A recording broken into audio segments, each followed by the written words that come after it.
Did you know that the dirtiest secret of all in healthcare is that the highest quality care is typically in the bottom quartile of cost?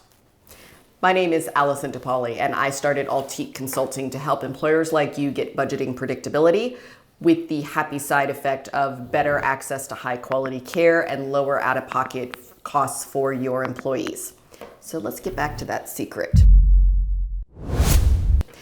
One of the things that I get asked all the time is how you control the cost of care and don't harm an employee. And I think I like to reframe the question. How do you make sure that your employee can access the highest quality care and not destroy your budget? This is how. Make sure that people providing care have a good quality score. Yes, that's available. And that they charge a fair price. Yes, you can do that too.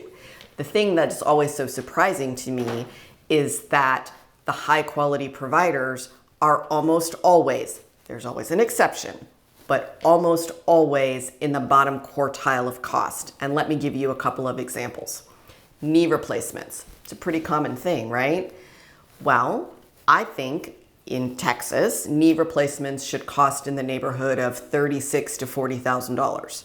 That is a fair price for the provider, the facility, the anesthesiologist, and all the other things that go into that. You may pay $32, you may pay $40, you may pay $49, you may pay $76, you may pay $109. Wouldn't you want to know that ahead of time?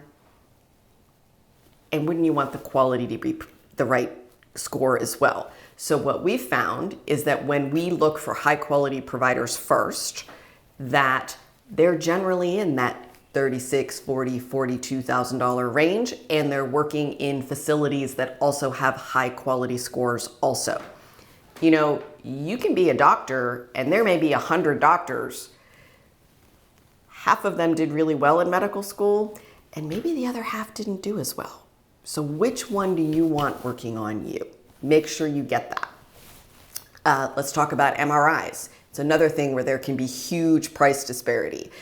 MRI machines are pretty consistent, highly regulated, almost completely automated. So if you don't have to pay $4,000 for an MRI, if you could pay $400 or $500 or $800 over time, that could be a third of your spend saved that you can spend on something else or drive right to your bottom line. So make sure you're doing that proactively. And let me give you an example. I have a client who spends about $11 million a year on healthcare. Their imaging expenses are about $800,000. We've successfully cut that in half by steering to appropriate providers where we know what the cost is ahead of time and we know who is reading the x-ray. Now, if you're spending $11 million, $400,000 doesn't seem like a lot of money, but think about what you can do with that. You can use it to fund something else. You can use it to drive revenue to your bottom line. You can use that to fund a project that you don't have revenue for. You can use it to decrease a deductible, eliminate generic drug copays. You can use it for a zillion different things. All right, but you get to decide what you do with it. Nobody else gets to decide. Let's talk about end-stage renal disease. I have another client that has 5 people with end-stage renal disease. Not one of them has been referred to Medicare, which has its own issues, but that is what part of what Medicare was designed for. Nor has there been any conversation about any of the alternative therapies. Did you know that dialysis is possible to do at home? The patient can do it overnight. It takes about 8 hours. Generally, people are sleeping at night. And it is less hard on the body, which means less side effects. So few people are talking about this. Make sure that your vendors are presenting these kinds of alternatives. So, how do you get high quality providers like that?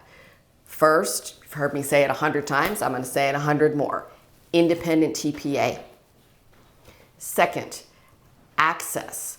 Make sure that your people have access to care when they need it. Make sure they have as much care as they need. I know it sounds so oxymoronic, but by making sure that people get the care that they need, they will not spend $40,000 in the emergency room unexpectedly, with very rare exceptions to that, obviously. And finally, make sure that your medical management vendor is using evidence-based medicine. Make sure that if a chemotherapy treatment is being delivered and there is a known issue with the liver, that the liver gets tested for that problem beforehand. We literally had a patient die in that experience. So make sure, ask a lot of questions. And if I've piqued your interest, grab some time on my calendar below.